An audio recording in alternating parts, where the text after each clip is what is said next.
Bien, buenas noches y vamos a dar inicio entonces en esta ocasión, sí, hablando un poco sobre el tema de lo que es el tema de plagas y enfermedades en lo que es el cultivo de cacao y en el cultivo de café. ¿Sí? Voy a dar inicio pues hablando un poco sobre lo que es el tema del cacao y posteriormente el tema del café, ojalá que pueda alcanzar el tiempo. Eh, Quiero, antes de iniciar, ¿sí? El tema de hoy, me es importante mencionarles de que cuando hablamos de manejo integrado, ¿sí? Estamos hablando acerca sobre lo que es las prácticas que se pueden utilizar en campo para poder, pues, erradicar, ¿sí? Alguna plaga o alguna enfermedad. En clases, por ejemplo, de que habíamos visto de sanidad vegetal, habíamos visto la diferencia que existe entre manejo y control, ¿no? La diferencia entre un manejo y un control se basa básicamente en que, por ejemplo, el control no tiene un criterio técnico. En control es, por ejemplo, yo encuentro una plaga o ahorita en mi campo, ¿no? Voy, evalúo y encuentro una plaga. Lo que hago ahorita es rápidamente aplicar algún producto, prepararlo, ya sea inyectarlo o aplicarlo de manera foliar.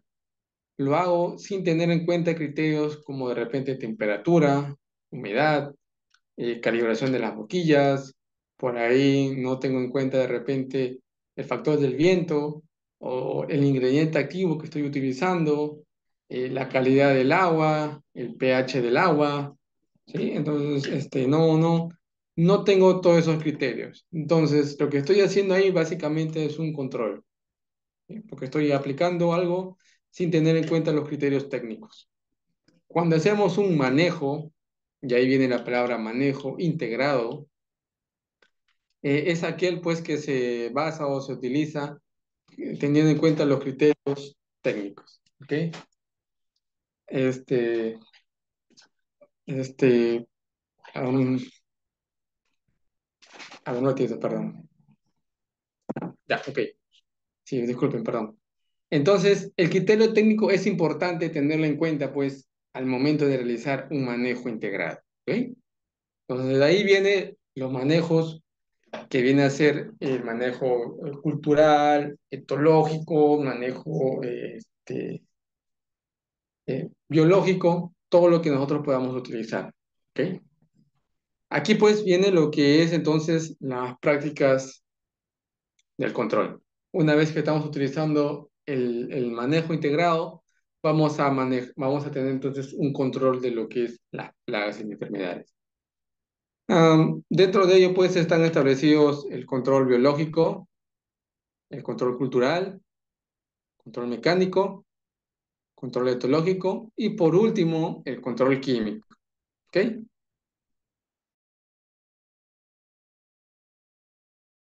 A utilizar es el etológico, el cultural, el biológico y el mecánico, ya que muchas veces estos de acá no generan problemas en el ecosistema y por ende pues crea un ambiente más favorable y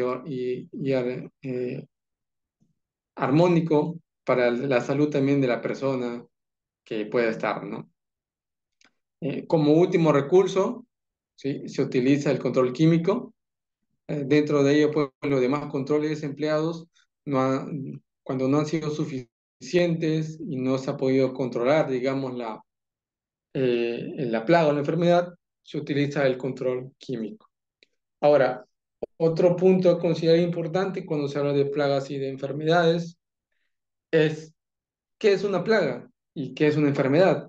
Eh, en, en sanidad vegetal también, cuando habíamos mencionado o se habló, plaga es aquel, digamos, aquel insecto, ¿sí? Que ocasiona daños al cultivo. ¿Por qué digo aquel insecto? Porque no todos los insectos son considerados plagas, ¿sí? Dentro de los controles controles que tenemos, ¿sí? Tenemos el control biológico. Y si vamos a hablar de los controles biológicos o controladores biológicos, es aquellos insectos, pues, que en vez de perjudicarnos, ayudan a controlar el insecto plaga. Ahí, pues, están las mariquitas que nosotros conocemos, algunas avispas que también ayudan, ¿sí? A combatir el insecto que hay insectos también en la actualidad que se utilizan, pues, para poder, digamos, erradicar, ¿no? Una cantidad de algún tipo de insecto que pueda perjudicar a la planta. Entonces, insecto es aquel artrópodo que, digamos, ocasiona niveles de daño económico en el cultivo. Si no es así, pues entonces estamos hablando, pues entonces, de, de, de, de que no hay presencia de insectos, ¿no? Por lo general, cuando se habla de insectos, y esto es algo también importante considerar, tenemos que conocer también las piezas bucales de los insectos. Cuando hablamos de piezas bucales de insectos, vamos a ver que los principales piezas bucales que los insectos contienen son los masticadores, los chupadores y aquellos pues que digamos son succionadores, chupadores y masticadores, ¿no? Eh, Dentro de ello pues entonces vamos a hablar entonces de que conociendo la pieza bucal del insecto vamos a saber cuál es el daño que ocasiona, ¿sí? Generalmente los cortadores son aquellos pues que eh, se establecen en la corteza de la planta a veces, ¿no? Comienzan a perforar, a alimentarse del tronco, como vamos a ver más adelante, o si es un lamedor o chupador que básicamente tiene un estilete en la parte de su cabeza y succiona pues la savia generalmente en la hoja, ¿no? Ocasionando pues así problemas de amarillamiento en la hoja. ¿Sí? Entonces todos esos criterios a la hora de hablar de plagas y de enfermedades es importante considerar, ¿ok? Entonces, ya teniendo en cuenta o hablando de todos estos parámetros, vamos a hablar entonces ya de lleno de lo que concierne al tema de hoy, de lo que es el tema de plagas y enfermedades de los cultivos de café y de cacao. Ah, Antes también es importante mencionar, y lo menciono rápidamente, las condiciones de clima y de temperatura, de humedad, son muy importantes en estos controles de plagas y enfermedades.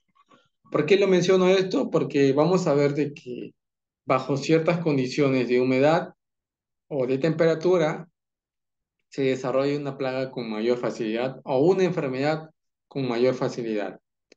Hay plagas que se desarrollan bajo condiciones de humedad, hay plagas que requieren en vez de humedad temperatura o de repente por ahí también temas de microclimas, ¿sí? De vientos. Entonces, todos esos factores son muy importantes tenerlos en cuenta. Acá, por ejemplo, en esta imagen ustedes pueden ver todo lo que concierne a la parte del control de plagas y de enfermedades.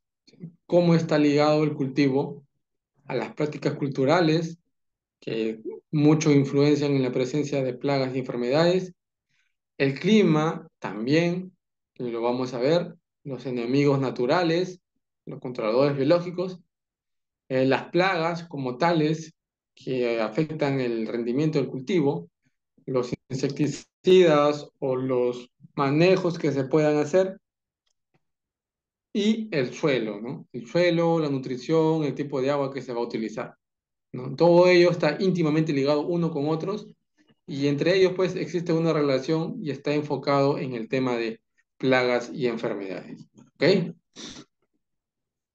Una de las plagas entonces, ya hablando en sí ya del cultivo de cacao, es la mosquilla del cacao, ¿sí? Un agente causal es el llamado molanión, ¿sí? Dissimulando. Es una plaga muy importante en el cultivo de cacao. Fíjense ustedes la apariencia de este insecto, como tiene, bueno, es importante dentro también de las características del insecto, es este parde, ¿no? Cabeza, tórax y abdomen, ¿sí? Fíjense que aquí en las partes superiores del abdomen tienen perdón, en el tórax tienen acá sus primeros pares de patas y luego un tercer par de patas. Sus alas, sus antenas. Entonces, esta es la característica de un insecto. ¿Ok? Entonces, esta mosquilla, en términos de biología, no se conoce un hospedante alternante. Es decir, ataca exclusivamente al cacao. Es una plaga específica del cacao. Los insectos en su etapa de juventud se alimentan entonces de los brotes, pero una vez ya adultos se alimentan de la mazorca en proceso de maduración. Lo, lo perjudicial acá de ello es pues que este insecto posee un estilete en la boca, con lo cual succiona los jugos de la planta, por lo que es llamado comúnmente picador chupador, ¿no? Entonces, la oviposición la hace sobre todo a nivel de brotes tiernos. Como les mencioné, entonces es importante conocer la pieza bucal del insecto. Aquí, en este caso, la mosquilla tiene como finalidad su pieza bucal un estilete, y lo cual estamos hablando pues de un insecto chupador, ¿no? Que succiona la savia y ocasiona pues problemas a veces a nivel de fruto y a nivel de hoja, ¿no? Su oviposición, como menciona ahí, lo realiza generalmente en los brotes susceptibles a ataque, digamos, que están recién empezando a desarrollarse y por ende, pues, están expuestos al ataque de cualquier tipo de plaga o de enfermedad. El ambiente húmedo permite tener, pues, una mayor cantidad de huevos viables. El ambiente es más húmedo si se tienen altos niveles de precipitación aunado a un ambiente emboscado.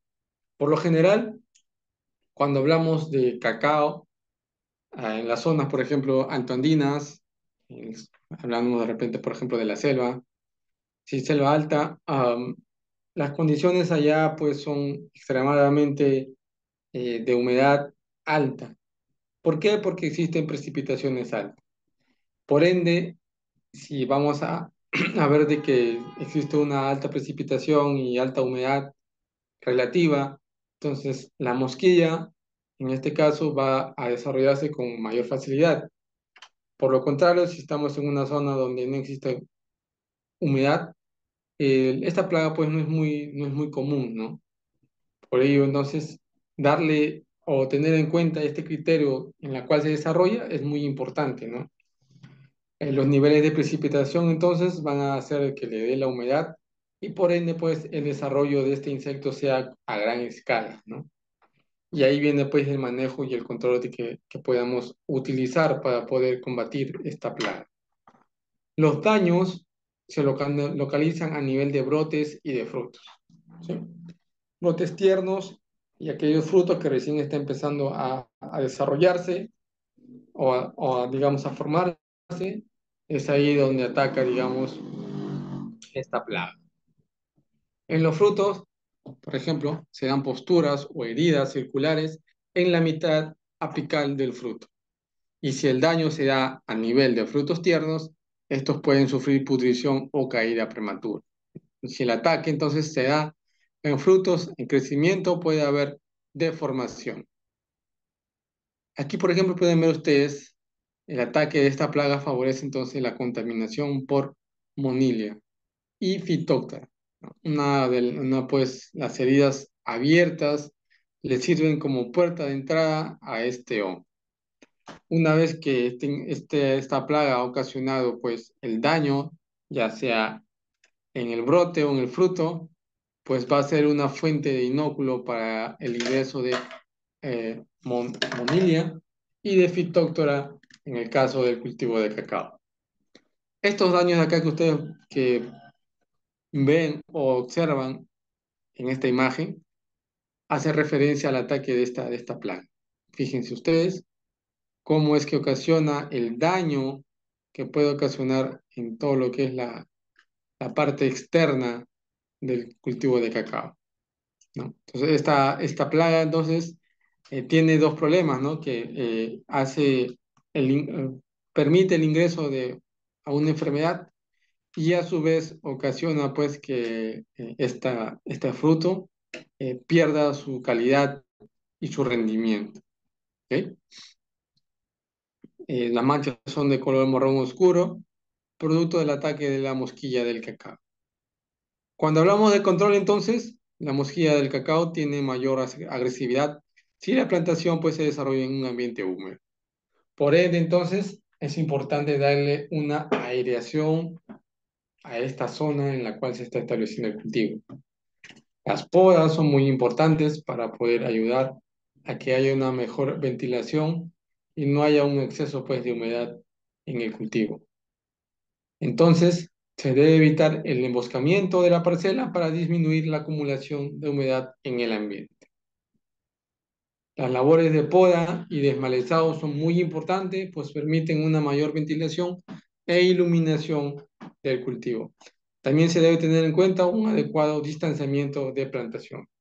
Cuando el distanciamiento, pues entonces es alto, se crea un microclima y este microclima muchas veces ayuda o favorece a que esta plaga se puede desarrollar con gran facilidad. La mosquilla dentro de un plan de manejo orgánico puede controlarse con insecticidas permitidos para este fin, como la rotenona a razón de 30 gramos por cilindro de 200 litros. También puede usarse sulfato de nicotina a razón de 100 gramos por cilindro. Hoy en día, pues, estos manejos se utilizan bastante para poder controlar este tipo de plagas, ¿no? Que como lo mencioné o como se mencionó, ayuda a que pueda, digamos, ingresar otro tipo de enfermedades, ¿no? Como parte del control biológico, se está trabajando entonces actualmente con cepas de Beauveria baciana. También dentro del control biológico se está estudiando la crianza o liberación de predadores como Podisus sp, ¿no? La Beauveria baciana entonces lo que va a ocasionar o lo que va a realizar es lo que ustedes pueden ver en la imagen. Esta es digamos, el insecto como tal, en su estado larval, ¿sí? Y aquí, pues, lo que hace Beauveria baciana es inocular, ¿sí? O desarrollarse, digamos, en la parte externa, en la larva, y a la larga, pues, lo que hace es cubrir toda la larva y llegarlo, digamos, a matar, ¿no? Aquí, pues, estas larvas hasta acá, en la última fila, de la mano derecha, ya están prácticamente, digamos, muertas, ¿no? Ya Beauveria baciana se ha desarrollado en su totalidad, se ha alimentado de la larva, y pues la larva en este punto, pues ya no tiene ningún tipo de desarrollo, ¿no? Como controlador biológico, ¿sí? Esta Beauveria baciana es muy utilizada para el desarrollo eh, para evitar el desarrollo de esta plaga de la mosquilla del cacao, ¿no? O en otros casos también se utiliza el predator Podisus sp, ¿no? Que también básicamente ayuda a controlar de manera significativa el desarrollo de esta plaga. Otra plaga importante es el asta de torito. El agente causal es Homolopotorium pertusa. Es una plaga también importante dentro del cultivo de cacao. Su biología y daño, al igual que una Lonium, este insecto también pues es un picador y chupador, ¿no? Los adultos pues entonces de esta plaga lo que hacen pues es alimentarse de las sabias, de los brotes y de las ramas jóvenes, ¿no? Entonces, al igual que la plaga anterior, pues es una plaga con una, digamos, gran intensidad que perjudica pues al desarrollo de este cultivo, ¿no? Las ramas infestadas también de este insecto presentan puntos y manchas negras, ¿no?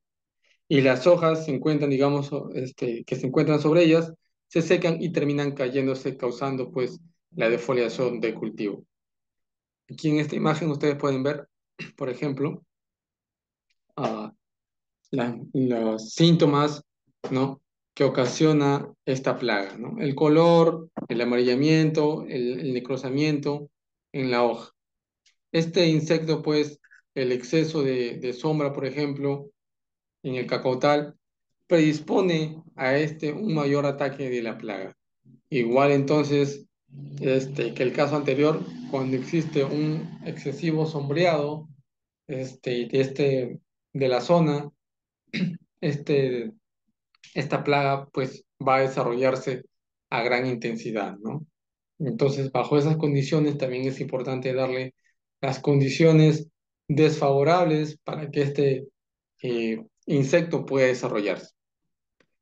El control entonces, dentro del control químico, los productos preventivos para agricultura orgánica, como sulfato de nicotina o retonona, son importantes en esta plaga.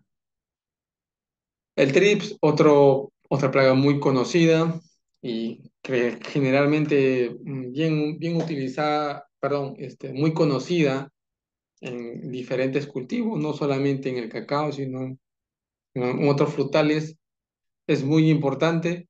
Este daño, pues, es causado por el insecto Selenotrips, ¿sí? Que básicamente también tiene un rol de a veces de transmitir o perjudicar el desarrollo de la planta.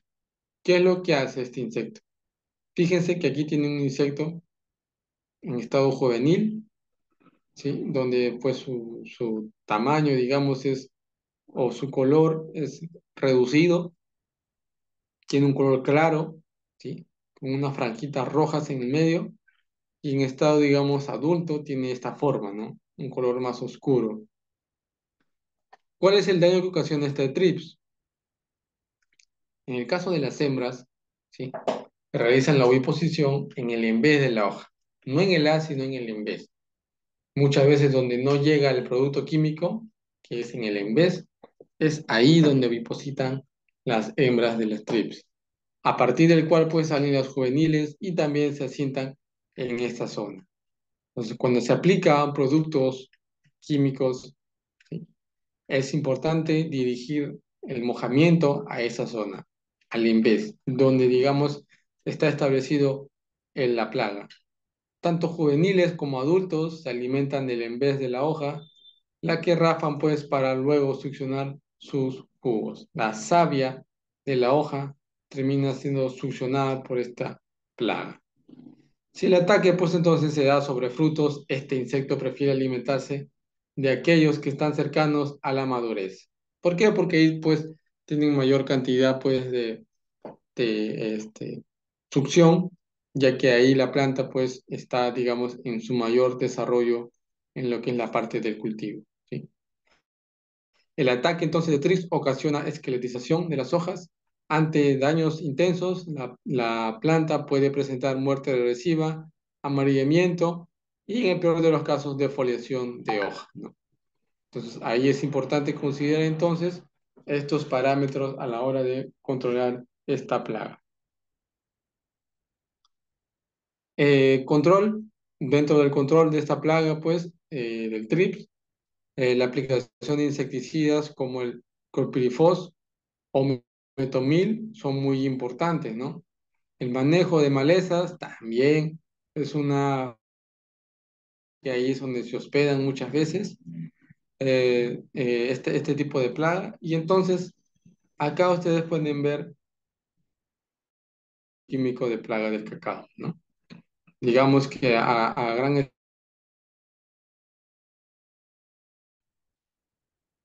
en todas las etapas de desarrollo del cultivo se pueden hacer aplicaciones semanales, diarias, quincenales o mensuales, dependiendo de esta plaga.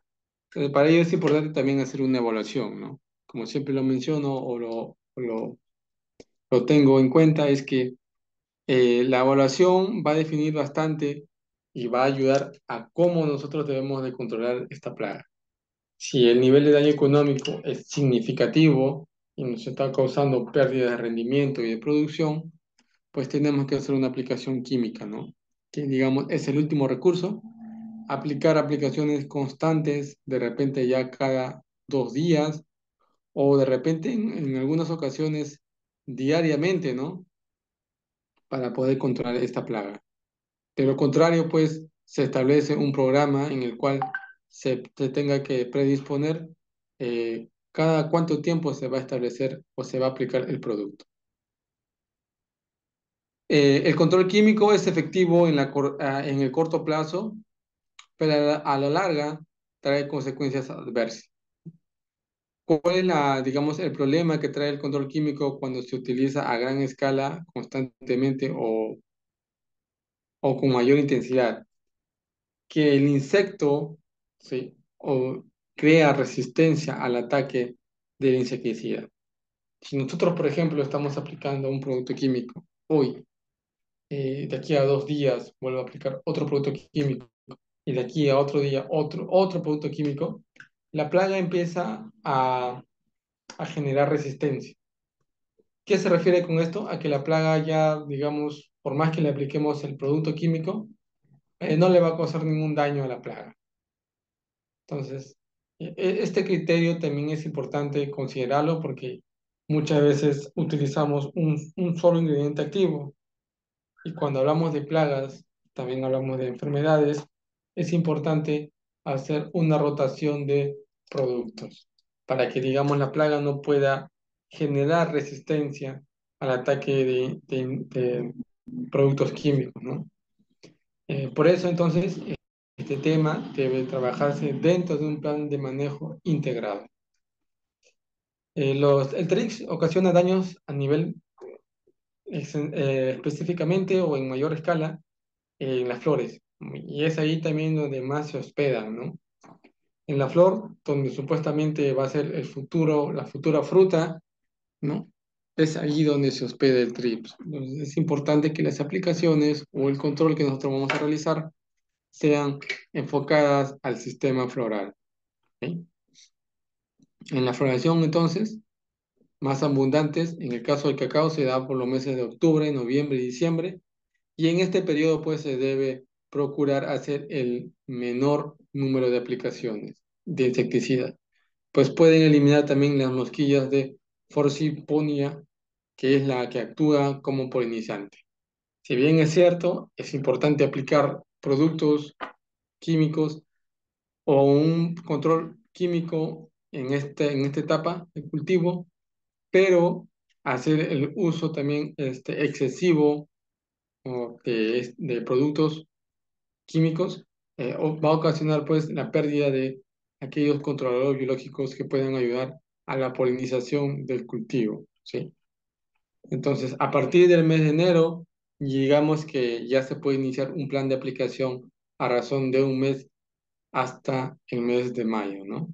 Y a partir de junio, pues cuando los frutos están ya próximos a la cosecha del año, de insectos es mínimo, ¿no? Y si se presenta, es difícil que comprometan los granos, ¿no? Por lo que las aplicaciones de este nivel son innecesarias. Y ya hablando entonces ya de enfermedades, digamos que el tema de plagas son las más conocidas. Las enfermedades, ¿sí? Una de las enfermedades más conocidas es la moniliasis. El agente causal que ocasiona esta enfermedad es la Monileóptera, ¿sí? Que básicamente el síntoma más primordial que ocasiona esta enfermedad es que los hongos pues afecta a nivel de los frutos, ¿no? Y en todos sus estadios de desarrollo. Los síntomas son muy variables de acuerdo a la edad del fruto y van pues desde la maduración prematura, anormal, deformación de frutos y presencia de manchas aceitosas. En esta enfermedad, entonces, es muy importante tenerla en cuenta en la etapa de fructificación, ¿no? Ya que es ahí, digamos, donde más se establece esta enfermedad. y los controles, los manejos que se puedan utilizar, tienen que estar enfocados en la etapa de fructificación, ¿sí? Eh, Observar, analizar y evaluar si la enfermedad está dentro del cultivo, qué es lo que está ocasionando, ya cuando la planta está presentando síntomas de deformación de fruto o un crecimiento prematuro o anormal, tenemos que evaluar para poder identificar el nivel en el que se encuentra esta enfermedad. Conforme la infección entonces avanza, va apareciendo sobre la mancha un tejido blanco algodonoso. Este tejido blanco algodonoso pues da la presencia o el indicio de esta enfermedad, ¿no? Este tejido algodonoso se vuelve gris debido a la aparición de esporas o semillas que se van pues a diseminar con el viento, ¿no? Entonces, evitar también hacer, digamos, eh, cortinas, cortaviento, es importante hacerlo para evitar que se disemine esta enfermedad a otros cultivos o a cultivos cercanos, aledaños a la planta. El daño de esta enfermedad termina con la momificación del fruto. Después de la momificación hay esporulación hasta por 9 meses. Entonces, bajo este criterio, tener en cuenta que existe un periodo de incubación de 1 mes antes que aparezcan los primeros síntomas. Si esta momificación de esporulación dura hasta 9 meses, imagínense que de una campaña a otra siempre va a estar presente esta enfermedad, ¿no? Como tal, a veces es difícil erradicarlas o evitar que estén presentes. Sin embargo, el control adecuado o el manejo integrado va a evitar pues que esta enfermedad pueda desarrollarse a gran escala. Ahí tienen ustedes los síntomas que puede ocasionar esta enfermedad: malformaciones y abultamientos. En pocas palabras, una deformación del fruto. Como temas de calidad, la presencia de esta fruto de cacao, pues están, digamos, eh, no tienen ningún valor significativo. No se puede, digamos, producir frutas que tengan estos daños, ¿no? Ya que a simple vista, apariencia, no tienen una buena forma de desarrollo. Ahí tienen ustedes las apariciones de manchas de color chocolate también, es uno de los síntomas que ocasiona esta enfermedad. Esta,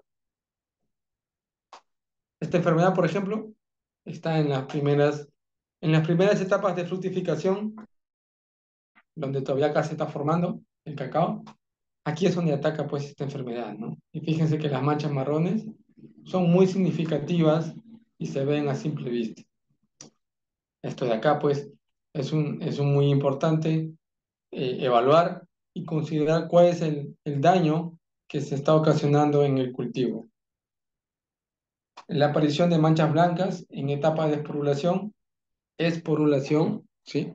También es importante considerarlas, ¿sí? Primero es ver el síntoma, ver en qué desarrollo está, si está, digamos, en etapa ya de formación, de crecimiento, o en el tema de esporulación, ¿no? Entonces, esta evaluación también tiene que estar acompañada a la hora de realizar nuestro manejo integrado de plagas y enfermedades. ¿Cómo se disemina? A partir de frutos infestados por medio del viento.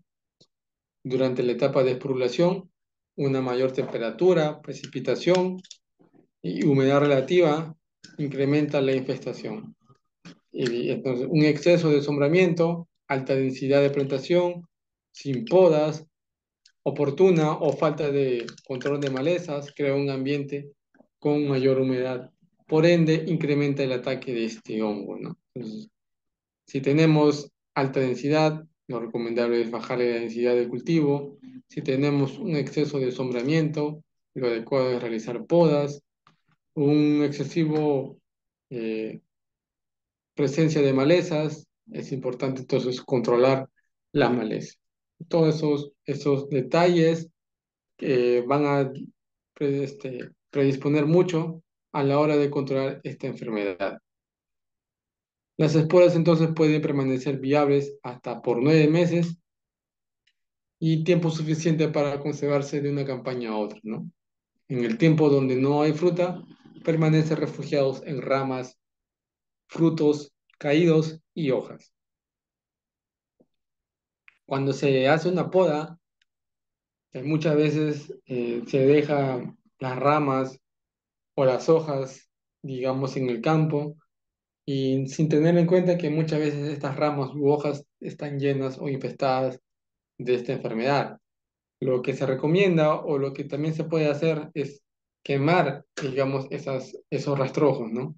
Para evitar que esta enfermedad pueda desarrollarse o diseminarse a otras áreas, ¿sí? Quemar entonces los rastrojos viejos o los que se han podado es una práctica muy importante para el control de esta enfermedad. Aquí tienen ustedes entonces el control, el recojo y entierro de frutos afectados para reducir el mínimo fuente de inóculo. La evaluación de la enfermedad es fundamental, como siempre lo menciono. Al menos una vez por semana, tener presente que un fruto infectado no retirado del campo puede contagiar a otras 20 en promedio. Luego de la cosecha, pues, no incorporar la cáscara indirectamente al campo, pues puede diseminar el mal. De preferencia debe compostarse, pues, durante este proceso, ¿sí? Se elimina todo resto de hongo presente en tejidos de los frutos. Como en el caso, por ejemplo, para el control de mosca de la fruta, se hace un hoyo y eh, se echa la fruta infectada. Igual en este caso, para el caso, por ejemplo, de esta enfermedad, se hace un hoyo, ¿sí? Una zanja, y aquí pues se incorporan los frutos contaminados, a rastrojos, hojas, ramas que puedan también tener problemas, se entierran con la finalidad pues de evitar pues que esta enfermedad pueda esporular y diseminarse a lo largo del desarrollo del cultivo, ¿sí? Hacer canales de infiltración también es importante para facilitar el drenaje y así evitar encharcamientos. Estos encharcamientos pues que al evaporarse origina exceso de humedad, ¿no? Si hay excesivo encharcamiento, humedad o problemas de humedecimiento, esto va a adquirir que esta enfermedad pueda diseminarse con mayor facilidad. Entonces, por ello es importante hacer prácticas de drenaje, evitando el encharcamiento en la zona. Selección de ejemplares tolerantes, plantas tolerantes, resistentes a esta plaga, también es muy importante. Y que las plantas madres pues deben tener un registro de trazabilidad, que quiere decir que tener un registro de su tolerancia a la enfermedad de por lo menos 3 años, ¿no? Los primeros 3 años que son muy importantes a la hora de establecer este cultivo. El control químico se pueden utilizar triademefón, tebuconazol o procloraz que pueden ayudar a curar y prevenir la enfermedad. Para aplicaciones, por ejemplo, de productos químicos, lo más recomendable es hacerlo cuando el fruto esté entre los 30 y 90 días, etapa máxima de su sensibilidad del cultivo a este hongo. Entonces, dentro de este periodo de los 30 y 90 días, que básicamente son 60 días, entre el 30 y 90, para poder aplicar estos productos que le van a ayudar a controlar esta enfermedad, ¿sí? El tebuconazole y el procloraz, digamos que son las, los productos que más se pueden utilizar para el control de esta enfermedad. Los daños, fíjense ustedes, ¿no? En algunos casos ocasiona la caída de los frutos, ¿sí? En el tema, por ejemplo, de la presencia de la calidad o de rendimiento, se ve disminuido por esta enfermedad. Esos son criterios parámetros que uno debe evaluar a la hora de ir a campo, ¿no? Y ver todas estas observaciones. En el caso, por ejemplo, de control biológico, para esta enfermedad, por ejemplo, se utiliza Trichoderma, ¿no? Trichoderma viridi y Trichoderma arcianum. Son, digamos, los tricodermas más utilizados como controladores químicos para esta enfermedad. Y buena práctica, importante mantener la poda y la limpieza del campo para evitar la acumulación de vapor de agua. ¿Ok? El ciclo de vida, ahí tienen ustedes, por ejemplo, es muy importante considerar, voy a reducirlo, ahí se puede ver mejor. Frutos jóvenes se infectan, ¿no? Los frutos que están recién desarrollándose o formándose, 30 días después aparecen los primeros síntomas. Ya aparece unas manchas blancas, mancha oscura, que dan el indicio de la presencia de esta enfermedad. 20, 50 días después aparecen y se desarrollan las manchas de color café. Acá ya está a los, digamos, 40, 50 días, ya la planta, digamos, está con mayor significancia. Aquí ya se puede observar mejor el daño, ¿no? Ya la mancha está más pronunciada, el color está más claro, ¿sí? Y ya se puede observar que este fruto ya está con presencia de la enfermedad. Luego de ello, si no se procede a controlar, 8 o 12 días después, aparece el micelio y se producen los primeros esporas, ¿no? Aquí ya empiezan a aparecer los micelios de la enfermedad. Manchitas algodonosas, ¿sí? De color blanco, blanquecinas, que van, digamos, desde la parte basal hasta la parte superior, el ápice del fruto, ¿sí? La escoba de bruja es otra enfermedad. El agente causal es Quinipelis perniciasa, ¿no? Donde digamos, esta enfermedad que básicamente lo que ocasiona es que las yemas, tanto terminales como axilares, ¿no? Crezcan o se desarrollen de forma normal. Presentan una concentración de ramas a partir de un solo punto y síntoma conocido como escoba, ¿no? Nosotros muchos conocemos la escoba que normalmente utilizamos en nuestras casas, que tiene pues varios, digamos, eh, varias cerdas, ¿no? En el caso de la escoba de bruja, se forma esto también, ¿no? Estas son, digamos, eh, los síntomas o la forma como se presenta esta escoba de bruja en el cultivo. Bastantes ramas, ¿no? A partir de un solo punto. Y esto pues da la presencia o el indicio de que estamos ante una síntoma de escobas de bruja. En los cojines, por ejemplo, florales afectados, las flores pueden adherirse a este por un tiempo mayor de lo normal. Entonces, estas flores engrosan su pedicelo, adquieren un mayor tamaño y por lo regular el ovario se desarrolla sin ser fecundado, ¿no? Aquí, por ejemplo, en esta imagen, pueden ver ustedes también la presencia de la escoba de bruja. Fíjense que de esta rama salen varias ramas pequeñas, ¿no? Que empiezan a dar la forma de una escoba. El ataque en los frutos es más severo. En los frutos, por ejemplo, menores de 3 meses, si los frutos son atacados estando tiernos, se dan en estos malformaciones similares a la moniliasis, ¿no? Si el ataque es sobre frutos más desarrollados, se presenta una mancha negra brillante circular con un daño total de sus almendras, ¿no? Y por último, también es importante mencionar de que si los frutos son atacados cuando tienen más de 4 meses, se presentan islas de color verde rodeadas de color normal de madurez. Ahí está la presencia de esta enfermedad en el cultivo de cacao. En el caso de la brotación, también pueden ver ustedes que es muy afectada, ¿no?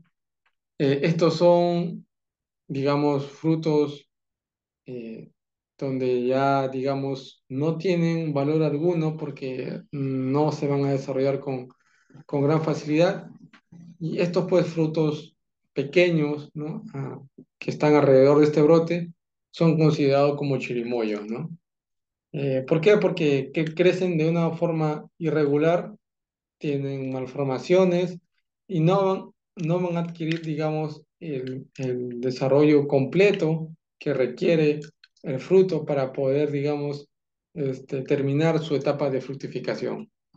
Aquí, pues, ya los brotes también, fíjense que están por todos lados, un brote por acá, otro por acá, acá hay otra fruta pequeña, fruta más pequeña, fruta grande, fruta mediana. No hay una uniformidad, entonces todo esto es pérdida a la larga cuando se desarrolla el cultivo. ¿Sí? Ahí tienen la mancha negra circular de consistencia dura, que es una forma también que se puede observar. ¿Cómo se disemina esta escoba de bruja? Por el viento a partir de órganos afectados como brotes secos, frutos, manchas y flores afectadas. Por el impacto de gotas de lluvia que cae sobre los órganos afectados por la propia semilla del cacao al momento de la propagación. Entonces, puede venir infectada con el patógeno, las altas precipitaciones y alta humedad relativa acentúan el problema con mayor rapidez. Entonces, las gotas también son una fuente de diseminación, hacen pues que esta enfermedad pues pueda contagiar a las demás plantas de su alrededor, ¿no? Y también pues el tema de la semilla, ¿no?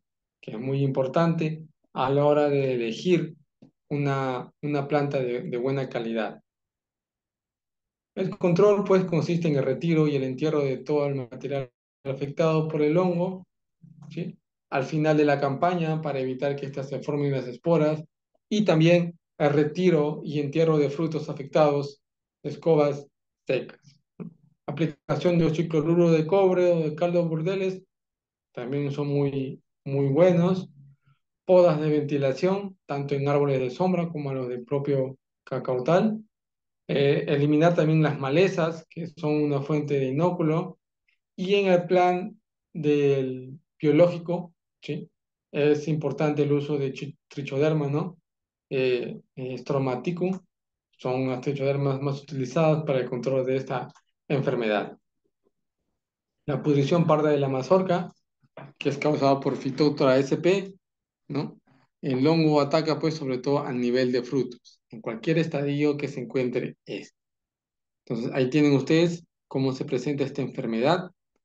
Los síntomas iniciales es una mancha circular de color pardo que a poco va agrandándose y pudiendo pues abarcar todo el fruto, ¿no? A diferencia del mal causado por la escoba de la bruja, en este caso la mancha es de consistencia acuosa.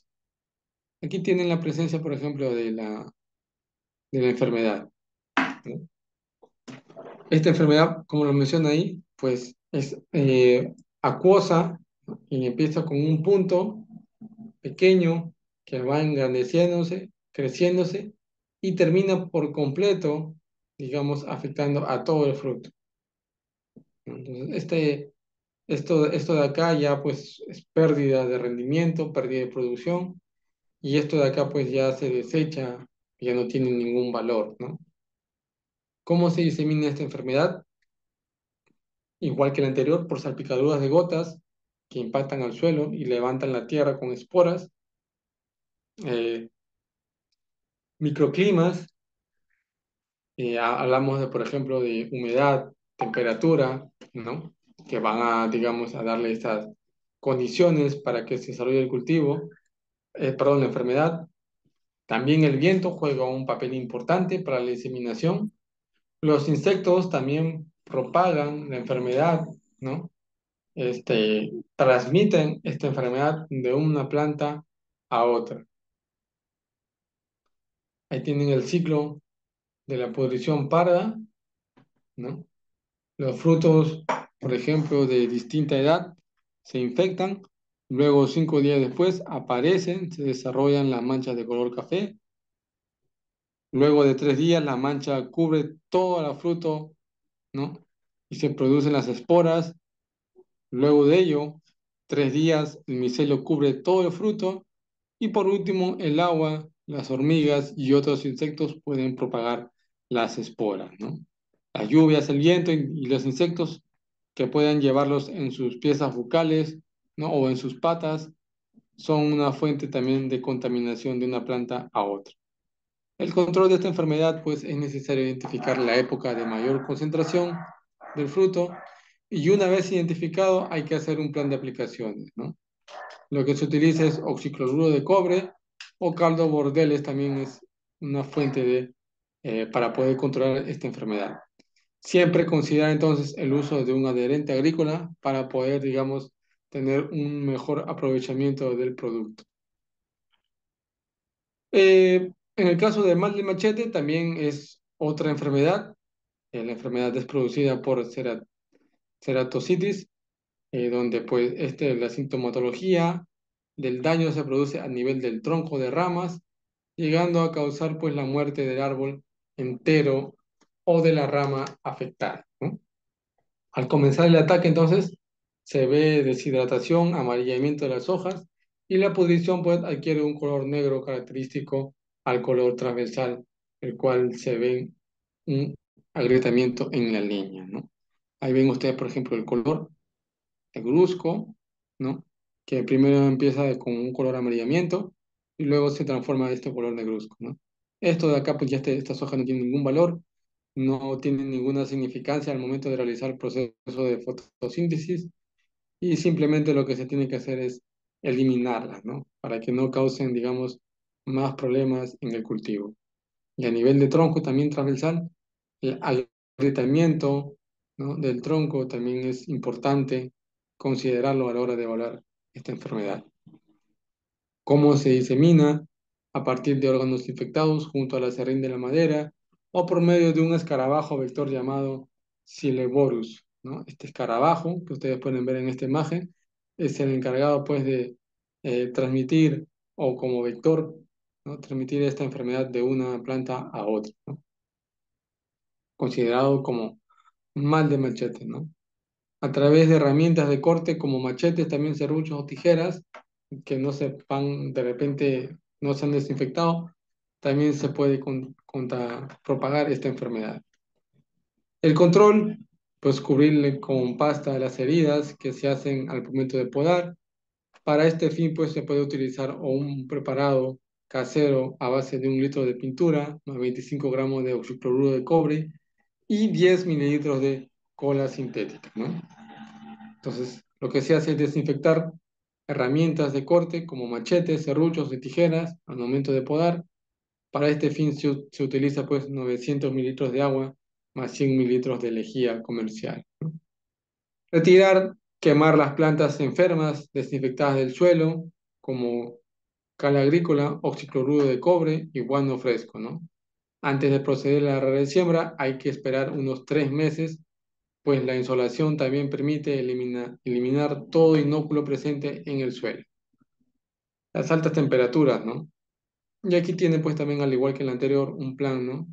Dependiendo del estadio o del plan, de la etapa de desarrollo del cultivo, cómo se pueden hacer las aplicaciones semanales, mensuales de esta enfermedad.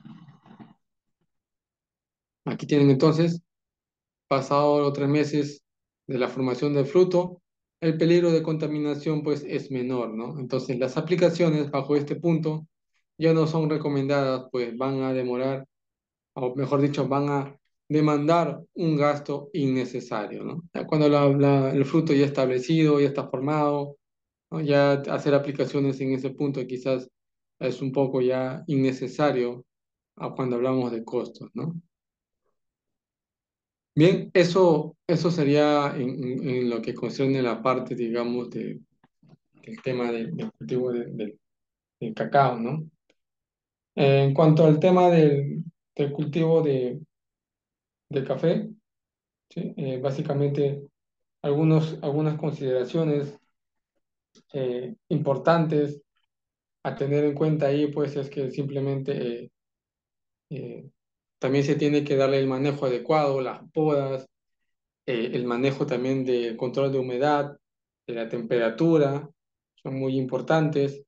Dentro de las plagas más importantes en el cultivo del café, pues está una de las plagas más conocidas, ¿no? De las enfermedades, por ejemplo, del hierro en el café. La roya también es muy importante en el café, la antracnosis, el ojo de gallo. En el caso, por ejemplo, de plagas, la broca del café es una plaga muy significativa en el café, que lo que hace pues es perforar, ¿no? Y dañar el tronco de la planta o del cultivo y pues generando pues que los vasos conductores no puedan, digamos, transmitir los nutrientes y el agua a las distintas partes, digamos, del cultivo o a las zonas donde la planta lo requiere, ¿no? La roya del café también es muy importante, los problemas que pueden ocasionar, ¿no? Los métodos de control, pues también, como lo mencioné, hay controles físicos, los cuales consisten en la colocación de trampas de feromonas para atraer plagas y capturarlas, control biológicos, ¿no? Que también son muy importantes, como la Beauveria baciana, los tricodermas que se utilizan, controles químicos, pueden ser controles de contacto, ¿no? O sistémicos, controles culturales, dentro de ellos pues está la buena nutrición de la planta, el manejo de los tejidos, ¿sí?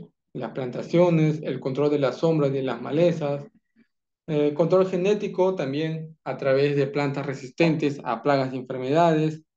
Todos esos detalles pues son muy importantes, ¿no? Considerarlos dentro del cultivo del café. ¿Sí?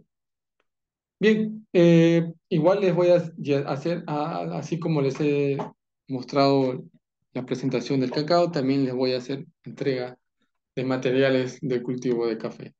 ¿Sí? Eh, Cualquier duda o inquietud, pues la pueden hacer sin ningún inconveniente a, a, a mi persona. ¿Sí? Los materiales, como les mencioné, los voy a hacer llegar al encargado para que se los pueda facilitar.